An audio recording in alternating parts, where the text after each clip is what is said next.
নমস্কার বন্ধুরা, আশা করি সবাই খুব ভালো আছো। কাছে বা দূরে যে যেখান থেকে আমার ভিডিওগুলো দেখো তাদের জানাই অসংখ্য ধন্যবাদ।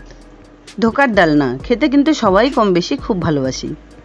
বেশিরভাগ সময়ই ঘরেই আমি ছোলার ডাল দিয়ে ধোকা বানিয়ে নিই। আজ আমি তোমাদের সঙ্গে শেয়ার করব বাজারে কেনা প্যাকেটের ধোকা কিভাবে বানিয়ে নেওয়া যায়। ঘরে ছোলার ডাল ভিজিয়ে রেখে কিভাবে আমি ধোকা বানিয়ে নিই সেরকম একটা ভিডিও পরে তোমাদের সঙ্গে শেয়ার করে নেব। এখানে আমি 2 প্যাকেট ধোকা নিয়েছি। প্যাকেট দুটো কেটে ভেতরের পাউচগুলোকে বের করে নিচ্ছি। এটা বানানো কিন্তু খুবই সহজ, এর সঙ্গে সব কিছুই মেশানো থাকে। যে কেউ খুব সহজেই এটি বানিয়ে নিতে পারবে। তবে বাড়িতে বানানো ধোকা খেতেও কিন্তু খারাপ লাগে না।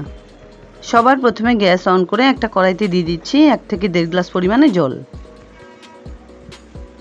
কিছুক্ষণ পর জলটা বেশ ভালোভাবে ফুটে এলে 2 প্যাকেট ধোকায় কেটে মিশিয়ে দিলাম। পাউডারগুলো মিশিয়ে দেওয়ার পর ফ্লেমটাকে একদম মিশিয়ে রেখে কন্টিনিউয়াসলি নাড়াচাড়া করে এভাবে বানিয়ে নিতে হবে। এটাকে খুব একটা বেশি টাইট না করে ঠিক এরকমভাবে একটা থালায় নামিয়ে নিচ্ছি। থালাতে আগে থেকেই বেশ কিছুটা পরিমাণ সাদা তেল ব্রাশ করে নিয়েছিলাম। তেল ব্রাশ করে নিলে কি হয়, খুব সহজেই ধোকাগুলো থালা থেকে তুলে নেওয়া যায়।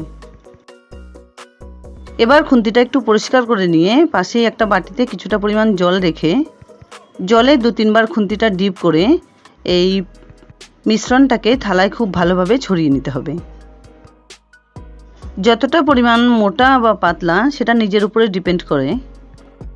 থালাটা যদি বড় হয় তাহলে খুব পাতলা করে ছড়িয়ে নেওয়া যাবে, আর একটু ছোট হলে একটু মোটাই হবে ধোকাগুলো। সেটা নিজেদের ইচ্ছে মতো তোমরা বানিয়ে নিতে পারবে।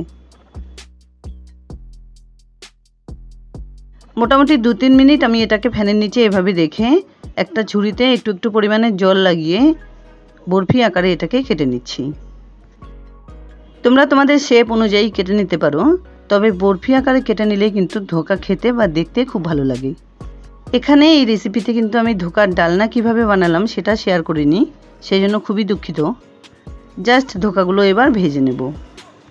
তার জন্য একটা কড়াইতে বেশ কিছুটা পরিমাণ সাদা তেল দিয়ে তেলটা খুব ভালোভাবে গরম করে কয়েকটা ধোকা এতে দিয়ে দিলাম।